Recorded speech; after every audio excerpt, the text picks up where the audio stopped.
Glória a Deus. Cumprimento a todos com a paz do Senhor, amém?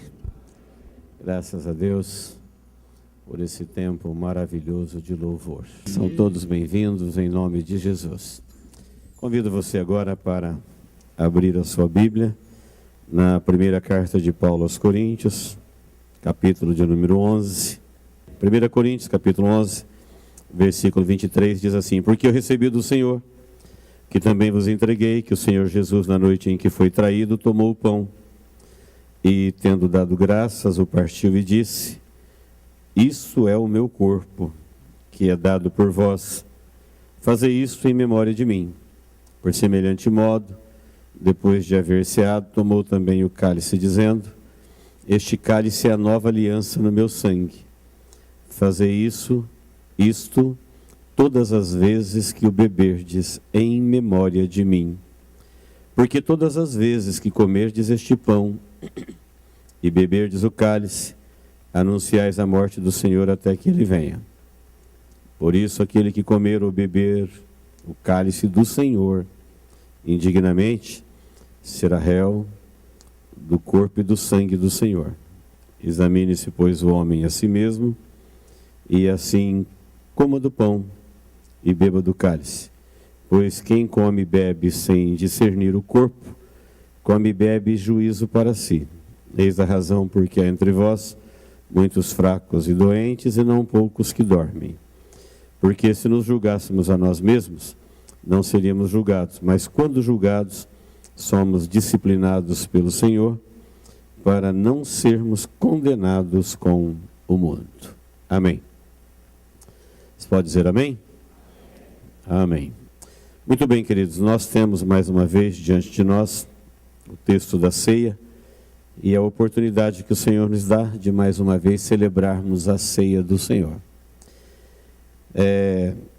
Numa primeira leitura no texto, você pode perceber que se uma pessoa não tiver conhecimento do que o texto está dizendo, essa reunião não faz muito sentido.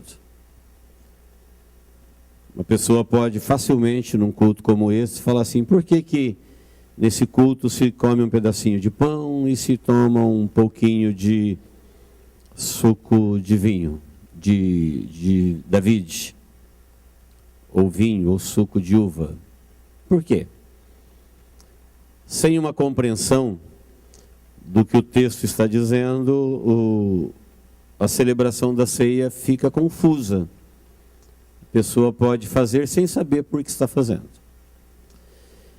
Então, no texto você encontrou palavras que disse que Paulo está ensinando à igreja aquilo que ele recebeu de Jesus.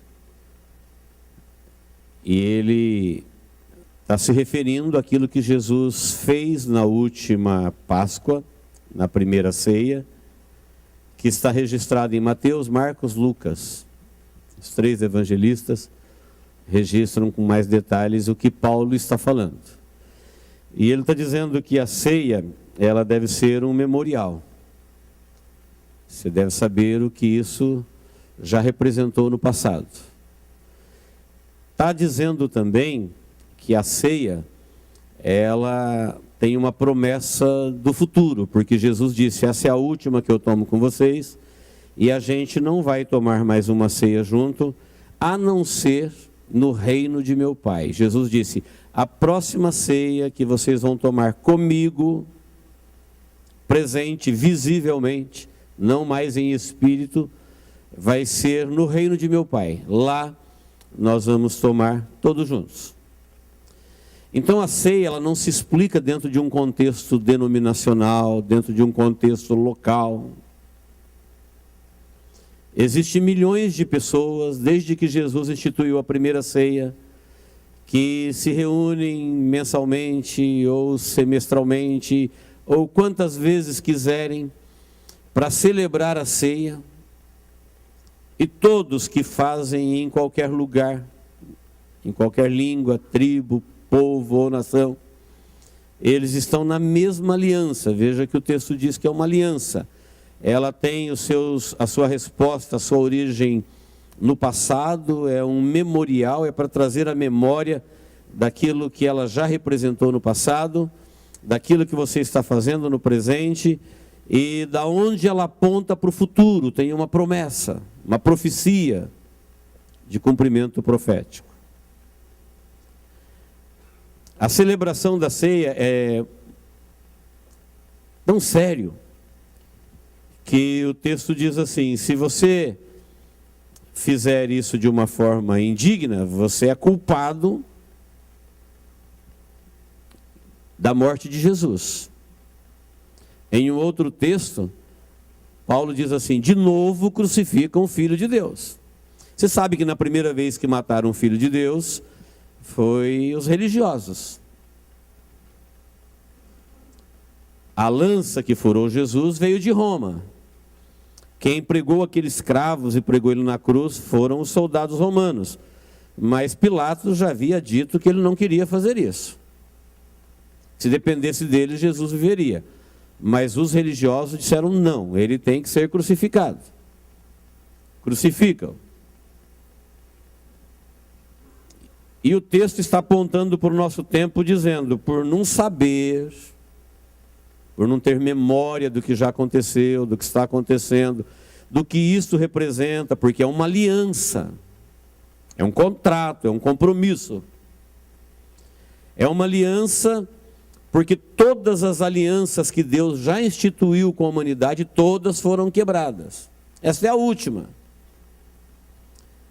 Essa não é a tábua da lei, essa não é uma aliança de sal, essa não é uma aliança com um território. Esta é uma aliança que Deus veio até nós na forma humana e fez uma aliança conosco no seu sangue. Ele deixa claro que não existe nada maior do que isso. Não existe sacrifício maior. E se alguém quebrar da sua parte esta aliança, ele se torna réu, culpado da morte do Senhor. Aí alguém entende então que não é bom tomar a ceia. Só que quem não tomar a ceia, ele também já não tem parte com Deus. Esquece Deus. E quem não tem Deus, o que resta para ele é o diabo.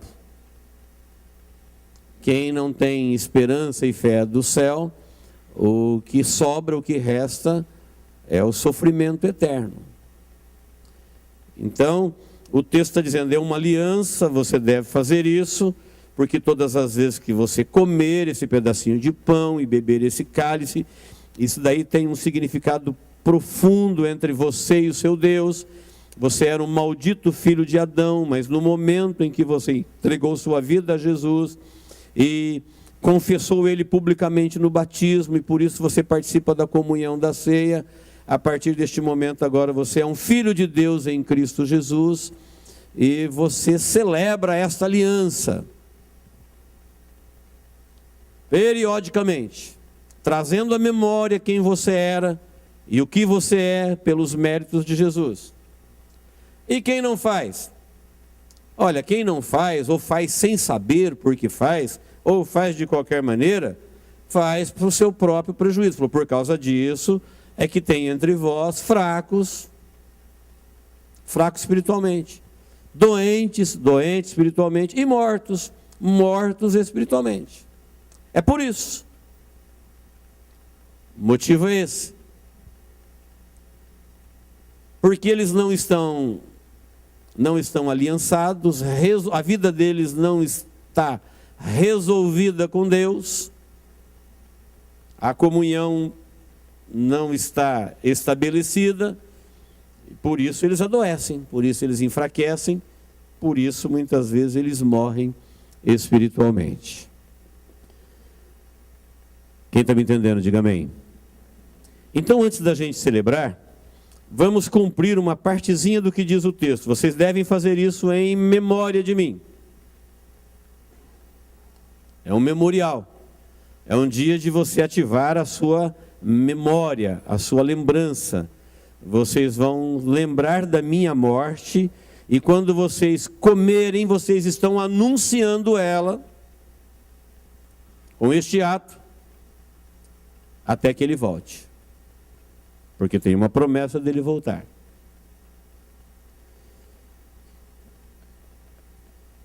A ceia foi instituída por Deus no princípio. Ela era chamada de Páscoa.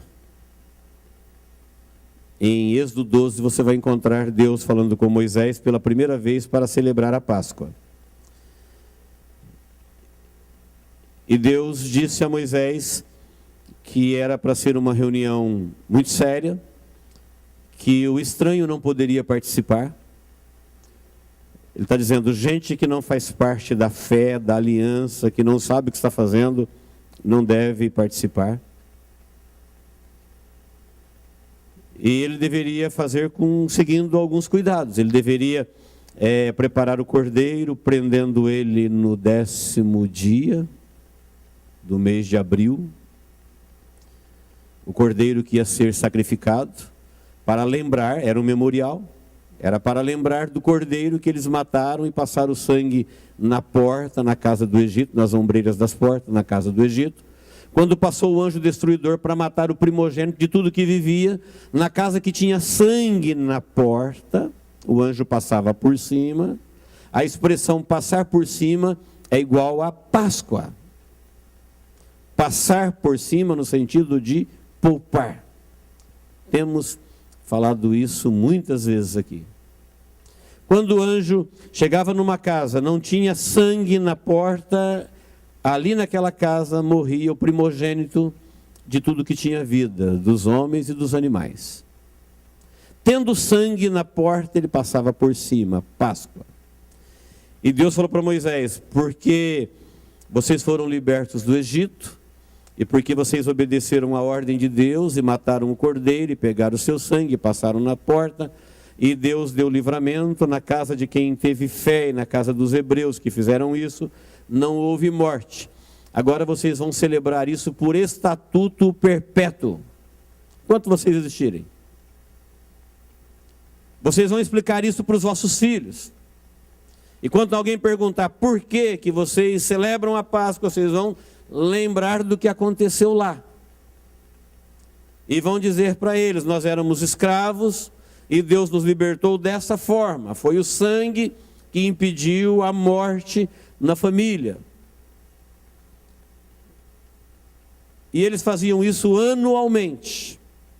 Anualmente, eles faziam isso até Jesus instituir para fazer quantas vezes quisesse. Mas a nação fazia anualmente. Esse cordeiro que morreu, que o sangue dele foi passado na porta, ele foi oferecido a Deus para isso. No 10º dia ele foi entregue, foi preso, foi examinado por 4 dias e no 14º dia ele foi morto. Isso é a história do povo hebreu, onde a Páscoa ou a ceia tem a sua origem. Israel celebrou essa Páscoa por mais de 1000 anos. Ela não era somente histórica, não era simplesmente um memorial, ela era também profética. Ela apontava para o seu verdadeiro cumprimento no futuro, que era o sangue de Jesus vertido na cruz, que na vida de alguém impediria a sua morte eterna. Não haveria anjo da morte na vida dele quando ele tivesse o sangue de Jesus que foi derramado no Calvário sobre a sua própria vida. Então aquela festa, ela era um memorial, ela tinha o seu sentido histórico, mas ela também apontava para o futuro, ela tinha o seu elemento profético. Amém, queridos? Quem está me entendendo, diga amém. Um belo 10 de abril, qualquer, cumprindo-se o tempo lá no relógio de Deus, está toda a nação trazendo o seu cordeiro para o templo, porque era regra, era lei, não era nem regra, era lei. Todo ano, 10 de abril, chegavam com os cordeiros, levava para o templo, os sacerdotes ou a família sacerdotal tinha o dever de examiná-lo por 4 dias, para ver se ele não tem defeito, se ele não é cego, se ele não é manco, se ele não tem algum problema. Depois de 4 dias de exames, o cordeiro está perfeito, ele está apto para ser imolado. Ele pode morrer e cumprir o cerimonial da Páscoa. A cerimônia ela é tão importante que Deus falou para Moisés zerar o calendário quando ele celebrou a primeira Páscoa. Por isso Israel é a única nação no mundo que tem 2 calendários, um religioso e um civil. O civil, dizem eles, é a partir da criação de Adão. O religioso foi a partir da primeira Páscoa. Olha o significado do cerimonial. Deus falou assim, olha, será o primeiro dos anos e o primeiro dos meses. Começa a contar a partir de agora. Agora que vocês fizeram uma aliança com Deus, essa vai ser a primeira. Esquece o que passou. Começa a contar a partir de agora. Ano 1, mês 1. Da primeira Páscoa.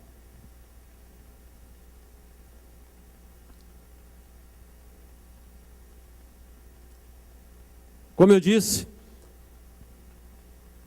1000 anos depois, num 10 de abril, está todo mundo trazendo o seu templo, o seu cordeiro para o templo, para ser examinado.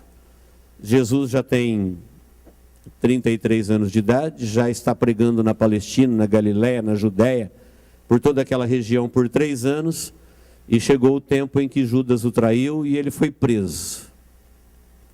Enquanto o cordeiro estava sendo entregue para ser preso no templo, Jesus estava sendo preso também no monte, entregue por Judas.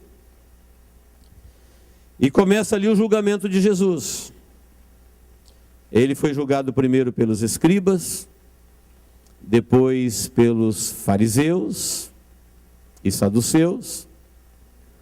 Depois ele foi julgado por Pilatos, que veio a público e disse, eu não vejo nele nada que o faça digno de morte. Enquanto o sacerdote está olhando o cordeiro no templo, está dizendo, ele não tem defeito. Jesus está sendo examinado e ninguém consegue acusá-lo de nada. Ele está sendo examinado também. Ele é o Cordeiro de Deus que tira o pecado do mundo. É o que João Batista havia dito quando viu ele. Falou, eis o Cordeiro de Deus que tira o pecado do mundo. Se alguém não entender o que Deus fez lá em Êxodo 12, ele não vai entender por que João disse que ele é o Cordeiro de Deus. Porque esse Cordeiro de Moisés, esse não tira o pecado do mundo. Ele encobria o pecado. Por isso, a celebração era chamada de expiação, expiar com X. Expiar quer dizer encobrir uma culpa para não punir. Não quer dizer que a culpa foi tirada, nem apagada, nem esquecida. Ela está encoberta. Está em aberto. Expiar é isso. Cobre o pecado da humanidade com o sangue do cordeiro, do animalzinho, que ele não tinha que morrer porque ele não pecou. Quem pecou foi o homem que o matou. Mas apresenta o sangue dele perante o Senhor e peça perdão dos seus pecados, e o Senhor vai encobrir o seu pecado por enquanto e não vai te levar a juízo até que você seja julgado. Se você teve o seu pecado removido definitivamente ou não. Então expiar era encobrir para não punir. João, quando viu Jesus, ele falou, olha o Cordeiro de Deus, esse tira o pecado do mundo. Esse não encobre, ele remove. A pessoa fica justificada diante de Deus, porque ela está em aliança com Deus, e a culpa que ele tinha foi para Jesus, e Jesus derramou a sua vida para que ele não precisasse dar a dele. Portanto, ele está livre. Ele está em aliança com Deus. Pilatos veio a público pela primeira vez e falou, olha, esse homem não fez nada que o faça digno de morte. Por que vocês querem matá-lo? Crucifica ele. Ele mandou ele para Herodes. Herodes esperava que Jesus fizesse alguma coisa grandiosa para os seus olhos. Ficou decepcionado com Jesus, porque Jesus não fez o que ele queria. Mandou de volta para Pilatos. Aliás, Herodes e Pilatos estavam em desavença. Voltaram a ter amizade no julgamento de Jesus. Mandaram de volta para Pilatos.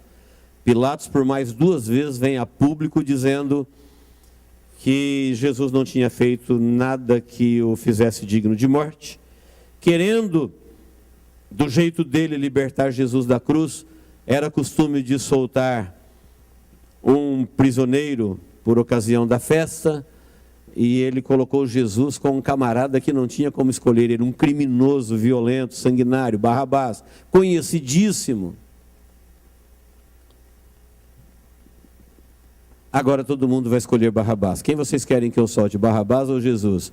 Solta Barrabás. E Jesus crucifica. Eles queriam matar Jesus. Durante esse julgamento se deu os 4 dias. Enquanto o cordeiro estava sendo examinado 4 dias no templo, Jesus estava sendo examinado 4 dias pelas autoridades. E 3 vezes Pilatos veio a público e disse: ele não tem nada que o faça digno de morte. Mesmo assim ele morreu. Mas a nação estava cega. O Cordeiro de Deus que tira o pecado do mundo está sendo pendurado numa cruz, enquanto está todo mundo celebrando a religião, matando o seu cordeirinho, porque esqueceram do seu elemento profético. Havia uma profecia nesta celebração. Essa cegueira espiritual vai trazer um banho de sangue na nação. Essa cegueira espiritual vai fazer a nação ser desterrada da sua própria terra e andar peregrinos pelo mundo por mais de 1000 anos. Um sofrimento incalculável virá sobre aquele povo.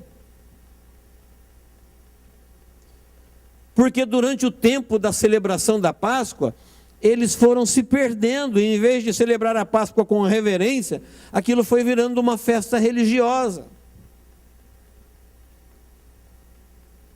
Era um bom motivo para as pessoas encontrar os parentes no templo durante a Páscoa. Juntava-se Páscoa e Pães Asmos, eles ficavam numa festa de 8 dias. Era um comércio sem precedentes. Comprava e se vendia de tudo.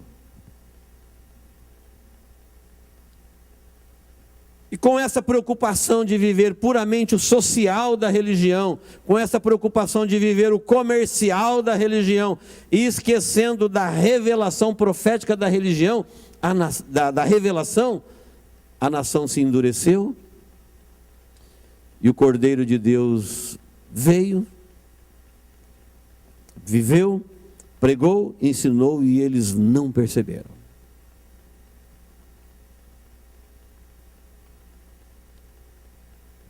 Enquanto Jesus estava morrendo na cruz do Calvário, o Cordeiro estava sendo imolado no templo.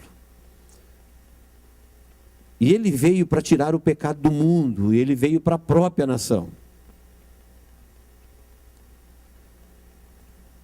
O texto está dizendo para nós a mesma coisa hoje. Está dizendo, hoje não se trata de uma nação com território, mas existe um povo que eles são chamados pela palavra de nação santa.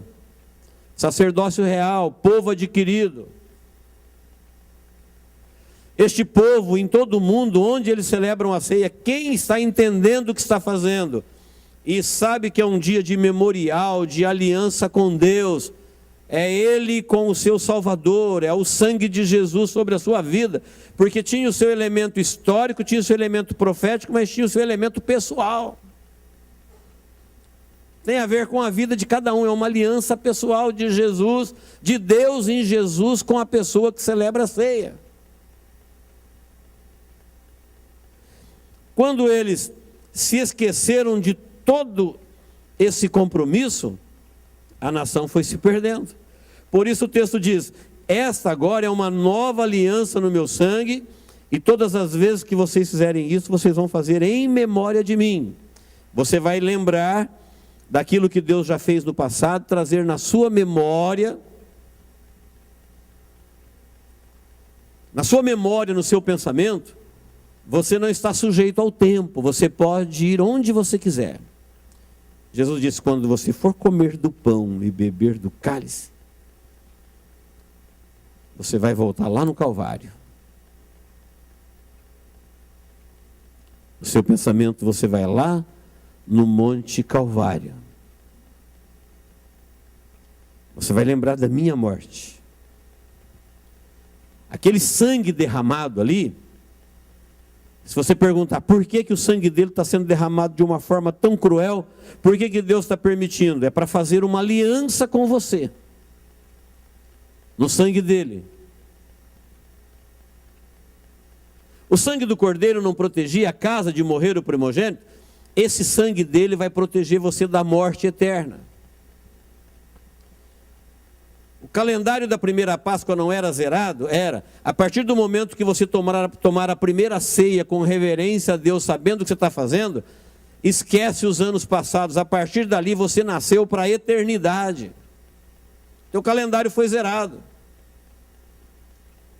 Morreu ali um filho de Adão e nasceu ali um filho de Jesus Cristo, gerado pela palavra, comprometido com Deus no sangue de Jesus.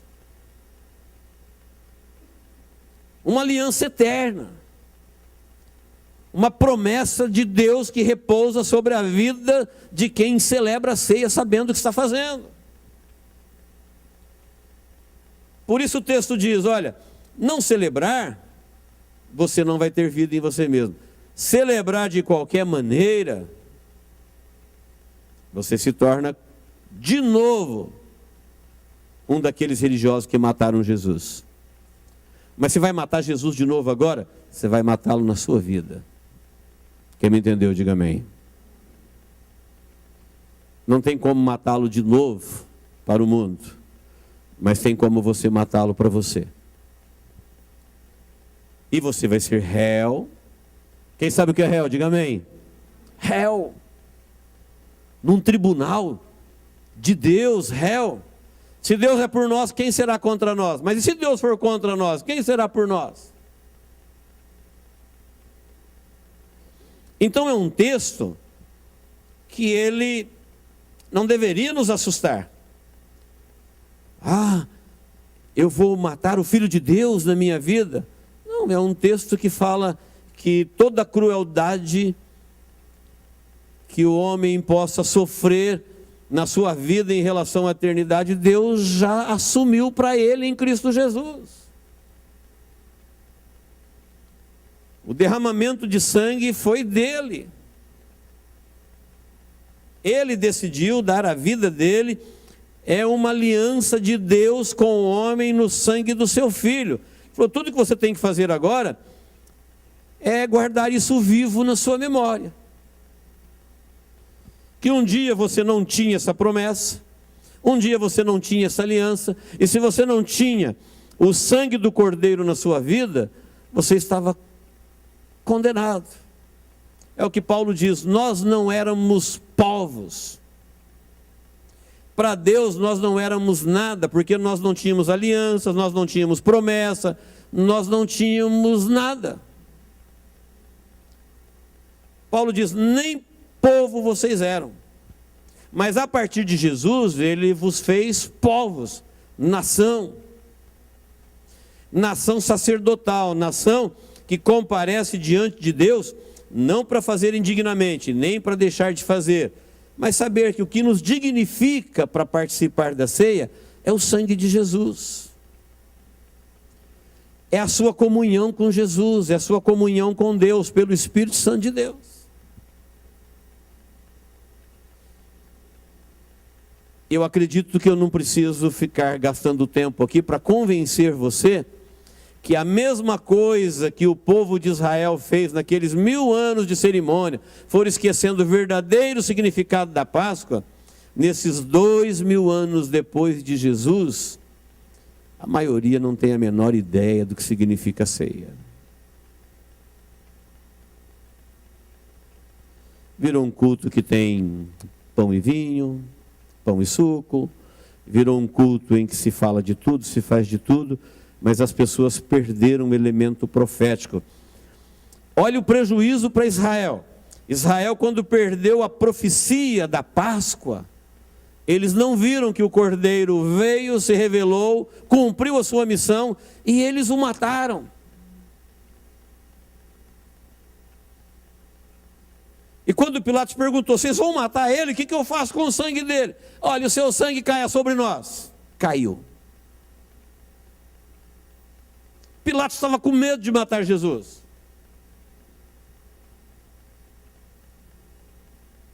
Vai ser Roma que vai matá-lo? E o sangue dele, o que eu faço? Olha, o sangue dele, eles não sabiam que ele era Deus. O sangue dele caia sobre nós e nossos filhos. Você já deve ter lido e ouvido o que aconteceu em cumprimento a essa fala deles. Isso aconteceu com Israel porque eles rejeitaram o Cordeiro. Agora imagine quando voltar Jesus para buscar a igreja, que a trombeta soará, os mortos ressuscitarão e os vivos serão transformados.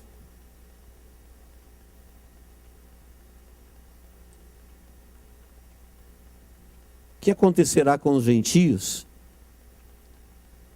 que assim como os judeus, perderam o cumprimento profético da Páscoa? E os gentios, que depois de saber tudo que já aconteceu com Israel, mesmo assim, deixaram Jesus morrer na vida deles. Ficaram com a religião, ficaram com cerimoniais. E quando a gente pergunta, mas e Jesus? Aí se fala de tudo. Cadê Jesus? Cadê o sangue do Cordeiro na sua vida? Cadê o sangue do Cordeiro? Eu não posso falar, não, eu vou na igreja, eu uso gravata, eu sou pastor, eu sou crente há 30 anos. Não, é uma aliança. É um contrato. É um compromisso, é um contrato entre duas pessoas. Quando uma pessoa não cumpre, a outra fica desobrigada. É um compromisso, é uma aliança. Deus com você em Cristo Jesus e você com Deus em Cristo Jesus. Por isso a palavra diz, quando você está comendo pão, você está comendo vida. Está comendo do corpo de Jesus que foi dado por você. Quando você está bebendo do cálice, você está bebendo do sangue que vai te justificar na hora que você precisar deste sangue na sua vida. Não é somente um memorial, não é somente um cumprimento profético, é também uma aplicação pessoal. Isso daí tem a ver com as portas da sua vida, tem que ter o sangue de Jesus Cristo sobre ela. E você tem que estar numa aliança com Deus. Comer deste pão e beber deste cálice, anunciar a morte do Senhor até que Ele venha. Você come, bebe e sabe o que você está fazendo, porque você tem uma promessa na sua vida. Qual que é a promessa? Até que Ele venha. E quando Ele vier, se você não estiver em aliança? O que aconteceu com Israel,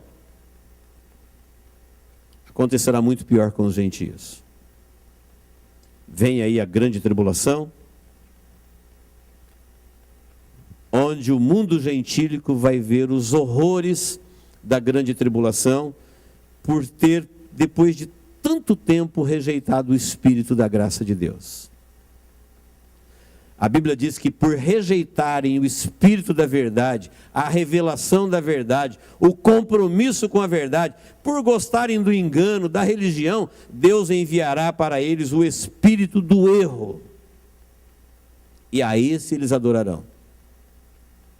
Por rejeitarem na vida deles o Cristo, Deus enviará para eles a oportunidade deles conhecerem o anticristo. Por rejeitarem o Espírito Santo, conhecerão o espírito do erro. E o que está profetizado que virá sobre este mundo, não é nada agradável. São coisas horrorosas que as pessoas desmaiarão de horror na expectativa das coisas que sobrevirão. Sabe que as notícias do dia provocarão desmaio nas pessoas, conforme diz Lucas 21, na expectativa das coisas que virão. Porém, aqueles que estão em aliança com Deus já não estarão mais aqui. É a oportunidade que nós temos. De todas as vezes que nos reunirmos, fazer isso diante do Senhor, em memória do que Ele fez por nós, como uma nova aliança no seu sangue, a maior de todas e a última aliança de Deus com a humanidade. Quem quiser se aliar, se aliançar, se comprometer com Deus, é a tua chance. Não haverá outra para os gentios, não. Quem me entendeu, diga amém. Que Deus nos abençoe em Cristo Jesus. Amém, queridos?